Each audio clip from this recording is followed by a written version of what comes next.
It's a different, you've moved out of the Miramax Weinstein stable, and I'm not sure which studio you made it for. Warner Brothers. Warner Brothers, but what was it like? Brothers and went to the Warner Brothers. Now I can't hear you. I'm not a joke, I literally did that. What? Stuck to silence. I was like, that part was serious. Okay. Really fucking serious. I missed the series. I tried to kill myself. No, I really did. And then I go, Papa.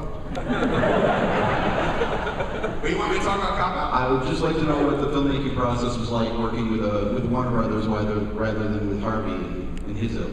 Oddly enough, very, very similar in as much as production. Warner Brothers, just like Harvey, leaves you alone. Like, once you get going, they're like, well, that's what we hired you for. Go do it. You know, that's kind of like one of the things that I appreciate now about being as long in film as I've been in film, like 15 years. You just get to a point where you don't try to do it all yourself anymore, where you're just like, well, they're wonderful craftsmen. They do this kind of shit, so I'm gonna let these guys do it. That's the studio. It seems to be. I've never heard them say it. And again, it's not like one person we're talking about. Many people make up the studio. But the studio outlook, to me, all through production, seemed to be like, well, you know what you're doing, go do it. And that was it. They didn't get involved until afterwards. And then when they see the movie and market it, that's when they kind of get involved. Harvey was very much the same way. So it wasn't that dissimilar, man. I remember like going into it, like, what's this gonna be like working for the fucking man and shit like that. Wasn't different. Like basically the same thing I had on every flick. The attitude is established from top down. So I didn't come in and suddenly change the way I work based on it being with a studio. So nobody else changed the way they work.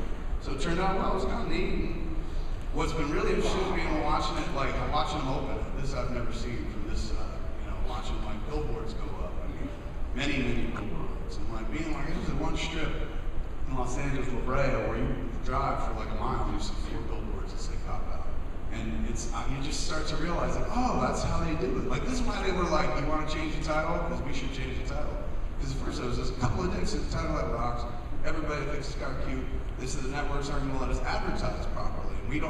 We have a way we release movies. If there's something that's out of place, if we can't advertise a network before 9 o'clock, how are we supposed to do that shit? So, you know, the older I get, the more I'm just like, do what you want. Rose by any other name, you know, it's going to be just as bad. I said, call it Die Hard 5, everyone will go.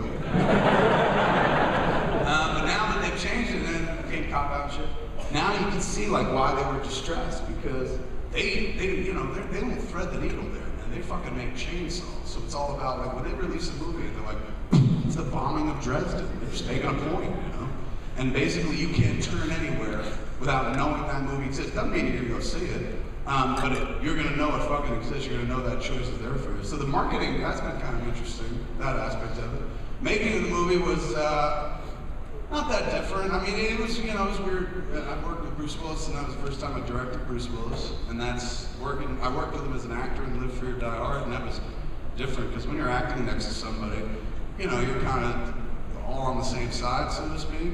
And then when you're suddenly in charge, I guess there's a separation. I figured out pretty quickly when I was working with Bruce that he was just kind of like, I've been doing this for 25 years, man. I'm Bruce Willis and shit. Been Bruce Willis for 25 years very successfully. How long have you been Silent Bob, motherfucker? You know, please don't put your loser stink on me. So when we balanced, we found a way to work together, because I came in, generally, like when I make a flick, it's, and every flick I've made up till Cop Out, it's kind of like making a movie in a childproof house, where all the rough edges have a rubber bumper on them, and they stuff the fucking sockets in the wall with plastic or peanut butter.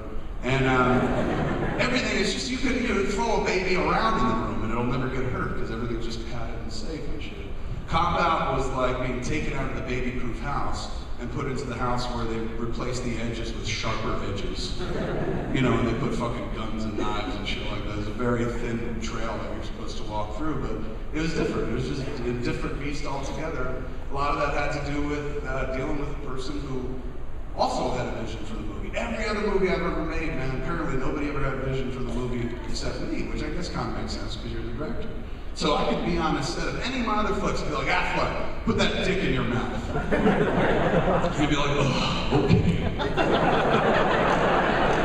And he wouldn't fucking fight it. He'd be like, I fucking don't want to do it, but Kev will always right. Something about Jersey Girl. But you know, so he'd do it. without question. It's just anybody I've worked with before would, and not because, you know, I like to see people put dicks in their mouth, but I do. Just because these are cats that are just like, well, I've worked with them before, and there have been times in the past where I'm like, you don't know what he's talking about, and then I see the movie, he does know what he's talking about. So there's more of a trust factor there. With Cop Out, you know, I'd be like, hey Bruce, put that dick in your mouth, all right? He'd be like, fuck you. It was just different. I was like, I couldn't explain, like, no, dude, if you put the dick in your mouth, everything's gonna work out fine. Because he's just like, that goes counter to everything I've learned in this movie business. For 25 years, never put the dick in your mouth. And I'm like, no, I'm pretty sure you gotta put the dick in your mouth. He's like, I'm not gonna put the dick in my mouth. You know, that's how we made the movie.